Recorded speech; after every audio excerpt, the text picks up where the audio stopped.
Hey guys, welcome back to my YouTube channel. So, അപ്പോൾ ഞാൻ ഇന്ന് വന്നിരിക്കുന്നത് നമ്മുടെ ബയോളജി എക്സാമിൻ്റെ റിവ്യൂ ആയിട്ടാണ്. സോ ബോട്ടണി സുവോളജിയാണ് നമുക്കുണ്ടായിരുന്നത്. സോ ബോട്ടണി ചെറിയ എവിടേക്ക് എന്തൊക്കെയോ ഒരു ബ്ലാബിൽ ഒരു തകരാറ് പോലെ ഉണ്ട്. പക്ഷേ സുവോളജി മൊത്തത്തിൽ എളുപ്പമായിരുന്നു. നമുക്ക് ഓരോ ക്വസ്റ്റ്യൻ വെച്ച് നോക്കാം.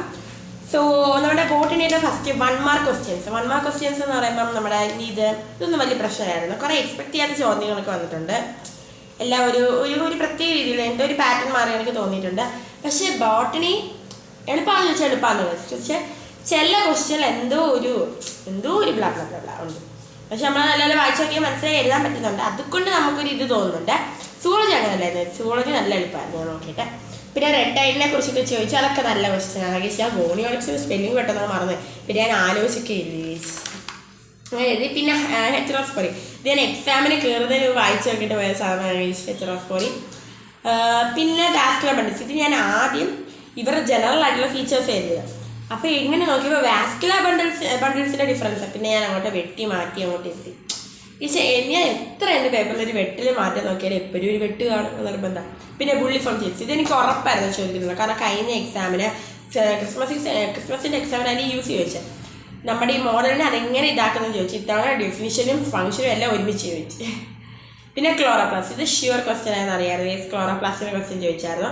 പിന്നെ ഇത് ഞാൻ വരുമെന്നൊന്നും വിചാരിച്ചില്ല. പക്ഷെ ഞാൻ പഠിച്ചിട്ട് പോയതായിരുന്നു. എന്തായാലും വന്നപ്പോൾ സന്തോഷമായി ഗൈസ്. അതും അത്ര വലിയ പ്രശ്നങ്ങളൊന്നും ഇല്ലായിരുന്നു. പിന്നെ ഈ ക്വസ്റ്റ്യൻ ഫസ്റ്റ് എൻസൈമിൻ്റെ അവിടെ RUBP എന്നങ്ങ് എഴുതി. പിന്നെ ഞാൻ ആലോചിച്ച് എൻസൈം റുബിസ്കോ അല്ലേ, പിന്നെ മറ്റേതല്ലേ RUBP. അങ്ങനെ ഒരു മണ്ടത്തരം പറ്റേണ്ടത് അങ്ങനെ പ്രശ്നം പറ്റില്ല. ഞാൻ കഴിഞ്ഞ വട്ടം കാൽക്കുലേറ്റർ കൊണ്ടല്ലോ ഗൈസ് പോയത് റെസ്പിറേറ്ററി ക്വസ്റ്റ്യൻ കണ്ടുപിടിക്കാൻ വേണ്ടി. നമ്മൾ ഡിസിൻ്റെയൊക്കെ കണ്ടുപിടിച്ച് കുറേ നേരെ ആവത്തില്ല. അപ്പോൾ കഴിഞ്ഞ വട്ടം ഞാൻ എൻ്റെ അടുത്തിരുന്ന് കൊമേഴ്സിൽ എങ്ങാണ്ട് കാൽക്കുലേറ്റർ അങ്ങനെ വാങ്ങിച്ചത്. ഓക്കെ, അപ്പോൾ ഇത്തവണ ഞാൻ ചിലപ്പോൾ റെസ്പിറേറ്ററി ക്വസ്റ്റ്യൻ ചോദിച്ചാൽ ചുമ്മാ കാൽക്കുലേറ്റർ ഇരിക്കട്ടെ എന്നുള്ളത്. പക്ഷേ ഡിഫൈൻ ചെയ്യാനേ ചോദിച്ചോളൂ, അല്ലെങ്കിൽ ആവശ്യമുള്ള സാധനം കൊണ്ടായിട്ടാണ് ചോദിക്കുന്നത്. പിന്നെ ഈ 14ാമത്തെ ക്വസ്റ്റ്യൻ ചെറിയൊരു ഡൗട്ട് ഉണ്ടായിരുന്നു. 14ാമത്തെ ക്വസ്റ്റ്യൻ എനിക്ക് മനസ്സിലായ രീതിയിലാണ് ഞാൻ എഴുതിയത്. ഈ 14ാമത്തെ ക്വസ്റ്റ്യനാണ് എന്നെ ഒന്ന് കുഴപ്പിച്ച ക്വസ്റ്റ്യൻ എന്ന് പറയുന്നത്. ഇതെന്തോ ഒരു ബ്ലാ ക്വസ്റ്റ്യൻ ആയിപ്പോയി. പിന്നെ 15ാമത്തെ ക്വസ്റ്റ്യൻ നല്ലതായിരുന്നു ഗൈസ്. ഇത് ഞാൻ പഠിച്ചിട്ട് പോയതായിരുന്നു. ഇത് നമുക്ക് അല്ലാതെ എഴുതാൻ ചോദിച്ചാൽ നമുക്ക് ചിലപ്പോൾ തിരിയും. പക്ഷെ ഇങ്ങനെയൊക്കെ പിക്ക് ചെയ്തെഴുതാനാണെങ്കിൽ അത്ര വലിയ പ്രശ്നമില്ല. പിന്നെ 16ാമത്തെ ക്വസ്റ്റ്യൻ ഞാൻ ഗ്രോത്ത് റേറ്റിനെ കുറിച്ചാണ് എഴുതി വെച്ചത്. എനിക്കത് ഉറപ്പില്ല കറക്റ്റാണ്. പിന്നെ ബാക്കി നമ്മൾ കുറേ എഴുതിയിട്ടുണ്ടല്ലോ ഗൈസ്, അതുകൊണ്ട് അത് എക്സ്ട്രാ ആയിട്ടാണ് കിട്ടുന്നത്. ഓക്കെ, അതുകൊണ്ട് അവിടെ അത്ര പ്രശ്നമില്ല. പിന്നെ ഈ സീറ്റ് കോട്ടിൻ്റെ ചോദ്യങ്ങളൊന്നും ഞാൻ വരുമെന്ന് ഒട്ടും പ്രതീക്ഷിച്ചില്ല. ഞാൻ ജസ്റ്റ് വായിച്ചിട്ട് പോയ സാധനമാണ്. പക്ഷെ എനിക്ക് എഴുതാൻ പറ്റില്ല. സ്പെക്കുലാറ്റീവ്സിലായിരുന്നു ചെറിയ ഡൗട്ടാണ്. പക്ഷെ ഞാനത് എങ്ങനെയൊക്കെ എഴുതിയൊക്കെ വെച്ചിട്ടുണ്ട്. അത് വലിയ പ്രശ്നമായിരുന്നു. ബോട്ടണി ചെറിയൊരു ടഫ്നെസ് ഉള്ളത്, വേറെ പ്രശ്നമൊന്നുമില്ലായിരുന്നു. പിന്നെ ബാക്കി നമ്മൾ ആ സെക്ഷനിൽ ബാക്കിയുള്ളത്. പിന്നെ 18ാമത്തിൻ്റെ ബി എന്ത് വരുന്നത് ഞങ്ങളെല്ലാവരും അവസാനം എക്സാം കഴിഞ്ഞിട്ട് എൻ്റെ എന്തുകൂടി 18ാമത്തിൻ്റെ ബി ഞാൻ ഇന്നേ വരെ കേട്ടിട്ടില്ല ഈ ക്വസ്റ്റ്യൻ. 18ാമത്തെ ബി പിന്നെ ഞാൻ 17 എഴുതിയോണ്ടാണ് വലിയ പ്രശ്നമല്ലാഞ്ഞത്. 18ാമത്തെ ബി ക്വസ്റ്റ്യൻ്റെ ആൻസർ എന്തുവാ നമുക്ക് അത്ര അങ്ങോട്ട് ക്ലിയർ അല്ല. എന്ത് സാധനമൊന്നും ഞാൻ പഠിച്ചതിനകത്തൊന്നും ഞാൻ കണ്ടിട്ട് പോയില്ല. എല്ലാവരും അതിനെക്കുറിച്ചായിരുന്നു ചർച്ച മൊത്തം. പിന്നെ C4 പ്ലാന്റ്സിൻ്റെ ക്രാൻസനോട്ടമി ഇത് എനിക്ക് ഭയങ്കര ഇഷ്ടപ്പെട്ട ക്വസ്റ്റ്യനാണ്. ചോദിച്ചാൽ നമുക്ക് എഴുതാൻ പറ്റും. അത് എഴുതി. പിന്നെ നമ്മൾ കണ്ടിത് TCS സൈക്കിൾ. ഞാൻ ആദ്യം TCS സൈക്കിൾ എന്ന് പറയുമ്പോൾ ഏത് സൈക്കിൾ ഇതൊക്കെ വേറെ പിന്നെ മനസ്സിലാക്കി ക്ലബ് സൈക്കിളാണ്. പക്ഷേ ഇതിങ്ങനെ ഫുൾ ഫോം കൊടുക്കുന്നതായിരിക്കും കുറച്ചുകൂടെ നല്ലതെന്നാണ് എനിക്ക് തോന്നിയിട്ടുള്ളത്. എൻ്റെ പേഴ്സണലായിട്ടുള്ള അഭിപ്രായം പറഞ്ഞതാണ്. ഇവർ ഈ ഷോർട്ട് ഫോം കൊടുക്കുന്നതിനേക്കാളും എക്സാംസിനൊക്കെ ഇങ്ങനെ സൈക്കിളിനൊക്കെ അതിൻ്റെ ഒറിജിനൽ നെയിം തന്നെ കൊടുക്കുന്നതാണ് നല്ലത്. ചിലർക്കൊക്കെ ചിലപ്പോൾ കൺഫ്യൂഷൻ വന്നെന്ന് വരാം. അപ്പം ഫിഗർ തന്നുകൊണ്ടാണ് നമുക്ക് മനസ്സിലായത്. സോ അങ്ങനെ ബോട്ടണി വലിയ കുഴപ്പമില്ലായിരുന്നു. ഇടയ്ക്കുള്ള ഞാൻ പറഞ്ഞത് ഈ 14ാമത്തെ ക്വസ്റ്റ്യൻ പിന്നെ ഈ 18ാമത്തെ ബി പിന്നെ നമ്മൾ 17 എക്സ്പെക്ട് ചെയ്ത ക്വസ്റ്റ്യൻ വരായിരുന്നു. അവിടേക്കുള്ളതാണ് ചെറിയൊരു ഡൗട്ട്. പക്ഷെ അതൊക്കെ നമ്മൾ എഴുതിയിട്ടുണ്ട്. ഓക്കെ, അപ്പം അത്രയുള്ള ബോട്ടണിയെ കുറിച്ച് പറയാനാണെങ്കിൽ നിങ്ങൾക്ക് ബോട്ടണി എങ്ങനെ ഉണ്ടായിരുന്നു കമൻസിലോട്ട് പറയുക. കൂടെ തന്നെ ഒന്ന് സബ്സ്ക്രൈബ് ചെയ്തേക്കണേ. സോ ഇനി അടുത്ത് നമ്മുടെ സുവോളജി പറയുകയാണെങ്കിൽ സൂപ്പറായിരുന്നു. എനിക്ക് ഇഷ്ടപ്പെട്ട സുവോളജി പിന്നെ ഷ്യൂർ ക്വസ്റ്റ്യൻ ആണ്. ലിവിങ് വേൾഡിൽ ഈ ഒരു ക്വസ്റ്റ്യൻ ഞാനത് നമ്മൾ സാധാ ഓർഡറിൽ തന്നെ എനിക്കിൻ്റെ ഫൈനൽ ക്ലാസ് ഓർഡർ ആ ഒരു ഓർഡറിൽ തന്നെ എഴുതിയിട്ട് ആരോ മേലോട്ട് ഇട്ട് കൊടുത്തു. അങ്ങനെയാണ് ഞാൻ ചെയ്തത്. പിന്നെ ഇത് കോമ്പറ്റേറ്റീവിൻ്റെ സംഭവം. പിന്നെ നമ്മുടെ ഇതെനിക്ക് തിരിഞ്ഞു വന്ന് പേടിയായിരുന്നു ഈ 3ാമത്തേന്. പക്ഷേ കറക്റ്റായിട്ട് എഴുതിയിട്ടുണ്ട്. അതുകൊണ്ട് അത്രയും ഒരു ടെൻഷൻ ഇല്ലായിരുന്നു. പിന്നെ 4ാമത്തെ എഴുതി. പിന്നെ 5ാമത്തത് 4ാമത്തെയും വിട്ടെന്ന് തോന്നുന്നു. 5 ക്വസ്റ്റ്യൻ ഇല്ലേ? 5 3 എഴുതിയാതില്ലേ. ഞാൻ 5 4 കൊണ്ട് എഴുതി. 4ാമത്തെ എനിക്ക് അത്ര ഉറപ്പില്ലാത്ത ഞാൻ നമ്മൾ എഴുതാൻ പോയിട്ട് വെറുതെ ചോദിച്ചാണെങ്കിലും ഉറപ്പില്ലാത്തതുകൊണ്ട് എഴുതണ്ടെന്ന് വിചാരിച്ചു ഗൈസ്. പിന്നെ നമ്മുടെ ഈ കോംപ്ലക്സ് ഇത് നമ്മൾ എഴുതി. ഇതൊക്കെ ഉറപ്പായിട്ട് ചോദിക്കുന്ന ക്വസ്റ്റ്യനാണ് ഗൈസ്.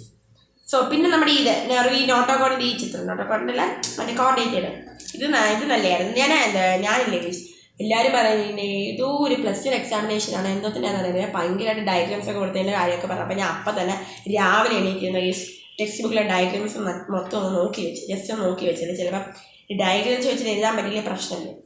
പിന്നെ ഐഡൻറ്റിഫൈ ചെയ്ത് സെറാനും ഗ്ലിസറോളുമാണ്. ഓക്കെ, അത് പ്രശ്നമായിരുന്നു. പിന്നെ എസ്റ്റിവേഷൻ ഹൈബർനേഷൻ ഇൻ ഫ്രോഗ് എന്ന് തന്നെ ഞാൻ സ്പെസിഫൈ ചെയ്ത് മെൻഷൻ ചെയ്തിട്ടുണ്ട് ഗൈസ്. കാരണം ഞങ്ങളുടെ സ്കൂളിൽ സാറ് ഞാൻ ക്രിസ്മസ് എക്സാം ഇതെങ്ങാണ്ട് ചോദിച്ചപ്പോൾ എഴുതിയപ്പം ഇൻ ഫ്രോഗ് എഴുതാത്തതിന് എനിക്ക് 2 മാർക്ക് പോയി ഗൈസ്. അപ്പം ഞാൻ അന്നോട്ട് ഞാൻ വിചാരിച്ചത് ഇനി ഇതിൻ്റെ കൂടെ ഇൻ ഫ്രോഗ് എഴുതാം. അപ്പം ഇത്തവണത്തെ എക്സാം എഴുതാമ്പോൾ ഇതിൻ്റെ കൂടെ ഇൻ ഫ്രോഗ് എഴുതാൻ മറക്കരുതേ ഞാൻ ഇങ്ങനെ ആലോചിക്കാറുണ്ട്. പിന്നെ നമ്മുടെ മറ്റേ ഈ ഫാക്ടേഴ്സും അതൊക്കെ. പിന്നെ ചിലർക്കൊക്കെ ഭയങ്കര ഡൗട്ടായിരുന്നു ഗൈസ് ഈ സാധനം എന്തുവാന്ന്. ഇത് ബെലനോ ക്ലോസസ് ആണ്, അപ്പുറത്തത് പിലയാണ്. എല്ലാവരും ഭയങ്കര ഡൗട്ടായിരുന്നു ഗൈസ് ക്ലാസ്സിൽ ഇതെന്തുവാന്ന്. പിന്നെ നമ്മുടെ സീഡുകൾ ഇതിനകത്ത് ആദ്യം ന്യൂമാറ്റിക് ബോൺസ് ആണ്. പക്ഷെ ഞാൻ പെട്ടെന്ന് അയ്യോ ഞാൻ മറന്നുപോയപ്പോൾ ഞാൻ കുറേ കിടന്ന് പാടുപെട്ടിരുന്നു ഇതാക്കാൻ. പിന്നെ അവിടെ ഒന്നും അത്ര വലിയ പ്രശ്നമൊന്നും ഞാൻ തോന്നിയിട്ടില്ല. സൂളജി വലിയ പ്രശ്നമൊന്നുമില്ല. പിന്നെ നമ്മുടെ 12 ഇലക്ട്രോ കാർഡിയോ മറ്റേ ഈ ഗ്രാമിൻ്റെത്. ഓക്കെ, ഇത് നല്ലതായിരുന്നു ഗൈസ്. ഇത് ഞാൻ ബ്രാക്കറ്റിൽ എഴുതി വെച്ചിട്ടുണ്ട്, ഈ ഡീപോളറൈസേഷൻ റെസ്റ്റ് ആണെന്നൊക്കെ. ചുമ്മാ ഞാൻ അങ്ങനെ ബാക്കിൽ എഴുതി വെച്ചത്. എന്ന് പറഞ്ഞാൽ ഞങ്ങളൊക്കെ ഗൈസ് ബോട്ടിന് എഴുതിയിട്ട് എങ്ങനെ കാത്തിരിക്കുക സാറ്. ഞങ്ങളുടെ അവിടെ ഭയങ്കര വലിയൊരു സാറാണ് ഗൈസ്, നല്ല നീളമൊക്കെയുള്ള നമ്മളെക്കാൾ നല്ല വലിയൊരു സാറ്. കണ്ടാൽ തന്നെ പേടിയാവും ഗൈസ് കേട്ടാ. അപ്പം ഞങ്ങൾ ആ സാറിനെ നോക്കിക്കൊണ്ടിരിക്കുക, സാറെന്താ ബോട്ടിന് പേപ്പർ വാങ്ങാത്തേ 3 മണിയാവുന്ന ദൈവമേ നിങ്ങൾ നിൽക്കുമായിരുന്നു.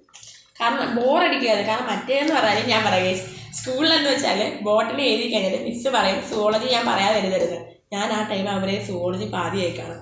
ഞാൻ എപ്പോഴും എനിക്ക് അയ്യോ ഞാൻ സുവോളജി പാതിയായാലും മിസ്സിനെ കണ്ടാൽ കൊല്ലുമല്ലോ. ഇത്തവണ അങ്ങനെയല്ല, നമുക്ക് ബോട്ടിന് എഴുതി കഴിഞ്ഞാൽ സുവോളജി എഴുതാമെന്ന് പറഞ്ഞു. അതുകൊണ്ട് പിന്നെ നമ്മൾ തട്ടില്ല. പക്ഷെ ഭയങ്കര ലാഗ് അടിക്കുന്നു ഈ ബയോളജി വിഷയം കേട്ടോ.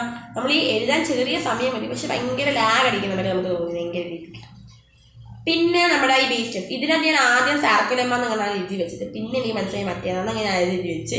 പിന്നെ ഈ 14ാമത്തെ ദിവസം ആദ്യം എന്നെ ഒന്ന് വട്ടം കറപ്പിച്ച് കഴിച്ചു. ഞാൻ അങ്ങോട്ടും ഇങ്ങോട്ടും ഒക്കെ ഒന്ന് ചേഞ്ച് ആയിപ്പോയി. പിന്നെ അത് ശരിയായി കഴിച്ചു. പിന്നെ പ്രശ്നമില്ലായിരുന്നു, വലിയ കുഴപ്പമില്ലായിരുന്നു. അതൊന്നും വലിയ പ്രശ്നമില്ല.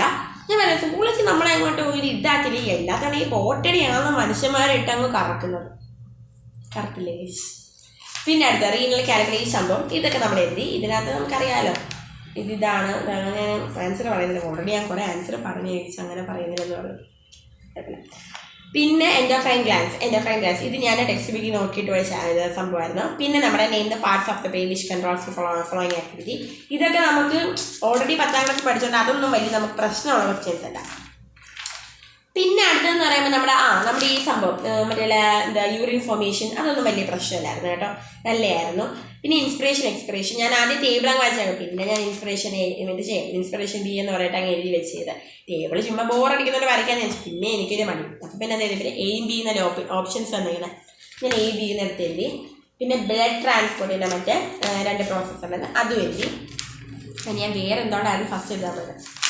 ഞങ്ങൾ ഈ 2 പിക്ചർ കണ്ടോ ഗൈസ്. ഇതിൻ്റെ സയൻറ്റിഫിക് നെയിം ചോദിച്ചാൽ ഞങ്ങളിങ്ങനെ പിള്ളേരോടെ ഞങ്ങൾ പറയാമായിരുന്നു ഇതിനെ ബട്ടർഫ്ലൈന്നോ വല്ല ഗ്രാസ് ഹോപ്പറിനോ അങ്ങനെ എഴുതി വെച്ചാൽ പ്രോൺസെന്നോ അങ്ങനെ എഴുതി വെച്ചാൽ മതിയോ, സയൻറ്റിഫിക് നെയിം എഴുതേണ്ട ആവശ്യമുണ്ടാവും. ഞാൻ പെട്ടെന്ന് ഇത് വന്നപ്പോൾ അയ്യോ സയൻറ്റിഫിക് നെയിം എഴുതണോ, ഞാൻ പെട്ടെന്ന് പേടിച്ച കഴിച്ചു. പിന്നെ നോക്കിയപ്പോൾ പേരൊന്ന് എഴുതാൻ പറഞ്ഞിട്ട് അവർ ഫയൽ എഴുതാനേ പറഞ്ഞിട്ടുള്ളൂ. നമ്മുടെ എല്ലാം അങ്ങനെ എഴുതി. അപ്പം ഓവറോൾ ബയോളജിയെ പറ്റി പറയുകയാണെങ്കിൽ ബോട്ടണി കുറച്ച് എവിടേക്ക് 2 ക്വസ്റ്റ്യൻ മാത്രമേ എഴുതിയതായിരുന്നു. പക്ഷെ പ്രശ്നമില്ല, കാരണം ബാക്കിയെല്ലാം ഞാൻ എഴുതിയിട്ടുണ്ട്. അത് നമുക്ക് ചോയ്സ് ആയിട്ടാണ് എടുക്കുന്നത്. പിന്നെ സുവോളജി മൊത്തം എഴുതിയിട്ടുണ്ടെങ്കിൽ സുവോളജി നല്ല എളുപ്പമായിരുന്നു. അപ്പം എൻ്റെ ബയോളജിയുടെ റിവ്യൂ ഇതാണ്. അപ്പം നിങ്ങൾക്ക് എങ്ങനെ ഉണ്ടായിരുന്നത് കമൻസിലൊന്ന് പറയാം. അപ്പം ഇനി അടുത്ത എക്സാം എന്ന് പറയുന്നത് നമ്മുടെ ഫിസിക്സ് മാത്സുമാണ്. ഞാൻ ഇന്നിപ്പം ഒന്നും അങ്ങോട്ട് പഠിക്കാനൊന്നും തീരുമാനിച്ചിട്ടില്ല. ഇന്ന് ഞാൻ എന്തായാലും ഫുൾ റെസ്റ്റ് എന്ന് പറഞ്ഞിരിക്കുകയാണ്. ഫിസിക്സിന് അത്യാവശ്യം നല്ല സമയം കിടപ്പുണ്ട്, അതുകൊണ്ട് നല്ല വൃത്തിക്ക് പഠിക്കണം. എനിക്ക് ഒരു ചെറിയ പേടിയുണ്ട്, ഈ സമയം കൂടുതലാണ് നമുക്കൊരു പണിയാണോ, ചിലർക്കെങ്കിലും ചിന്തിക്കുന്നുണ്ടായിരിക്കും, അങ്ങനെയൊക്കെ ആയിരിക്കും. അതുകൊണ്ടൊരു ചെറിയ പേടിയുണ്ട്. പിന്നെ മാത്സിന് സമയം ഉണ്ടെങ്കിലും നമുക്ക് ഇത്രയും സമയം എന്തായാലും ഫിസിക്സ് പഠിക്കാൻ പറ്റില്ല. അപ്പം വേണമെങ്കിൽ 2 ദിവസമൊക്കെ ഇരുന്ന് മാത്സ് പഠിക്കാം. മാത്സിന് പാടുള്ളവർക്കൊക്കെ അതായിരിക്കും നല്ല വരും. സോ അപ്പം ഇനി പുതിയ റിവ്യൂ ആയിട്ട് വീണ്ടും വരുന്നവരെ എല്ലാവർക്കും ബൈ. Do subscribe.